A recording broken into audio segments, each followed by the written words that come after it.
How old are you, McLovin? Old enough. Old enough for what? Let's party. We've been working on this movie for like 12 years now. I spent half my life writing this movie, and it's just a dirty comedy, so that's really not saying much. It's not like we just made Gandhi. Yeah, exactly. You were 6 I was 6 when he wrote it. Wow. I wish you had never said that. That's the saddest thing in the entire world. Yeah, it's amazing that they made it even. I can't believe it. Oh my God. I'm gonna throw up. Someone period on my leg. We had 187 Fs, which Scarface had 182. In half the time. Fs per minute were probably the most ever. We had more Fs per capita. More Fs per capita. Changed your name to McLovin? What kind of a stupid name is that, Fogel? What, are you trying to be an Irish R&B singer? Almost every character is based on a real person, so there is a real Fogel, and when he was around 13 or 14, he acted exactly like the character in the movie, and we really had a hard time casting it. We thought it was unactable. That's how hard it was. We started thinking we wrote a character that no one in the world can perform properly, and we were literally just gonna change it. We were like, we have to completely rewrite it. And then this young man came in and stole our hearts, and really just did it, and instantly we were just like, thank God we found him, you know? He's such a little treat. I've heard it about 40 times now.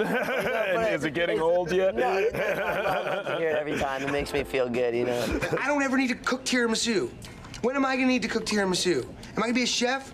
No, there's 3 weeks left in school. Give me a break. I think we tried to put like emotions and stories and kind of just general frustrations or feelings that you had in high school. At least I did into the character. My character's a lot angrier than I was in high school. I think I was a little more laid back. He gets spat on, you know, he's got a reason to be extremely bitter about school. Right. I think the important part was all the vulgar stuff that I say. It's merited. It's merited because you see that he's really angry and sad in a way, you know? All right, what happened? What'd you lose him? He's a freak. He's about to kill us.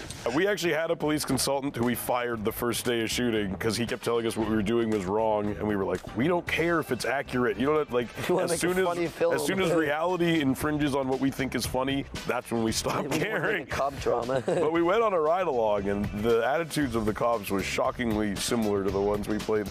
Come on, you didn't blow it. I think maybe.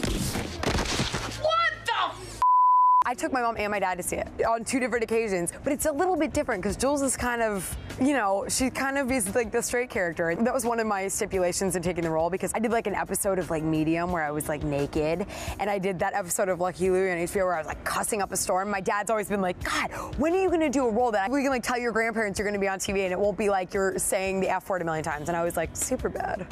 They can see the movie and it's terrible with the cussing and all the filthy language, but I'm not bad at it. I don't do anything too bad. No, no. I just love you. I just want to go to the rooftops and scream, I love my best friend, Evan. That's the most beautiful thing in the world. Boop. All these answers sound so fake because you hear like actors saying this stuff, but really like I made a movie with most of my best friends that were in it or around making it, and it couldn't have been more fun. I mean, we were making each other laugh. We all felt like we were on the right track at least, and you know the whole reason the movie was made is because we all really hate like teen comedies. They're not honest, you know. You don't feel like you relate to the characters and the people in the movie, and I feel like the goal at least was to try and make Superbad a movie that would be something that people would not call BS on, and kind of be like, if I'm not that person, I at least know that person or knew that person growing up. The heart of the Bless film. you. Bless you. Are you okay? I'm sorry. Michael. It was a sneeze. It was an aborted sneeze. He needs a tish.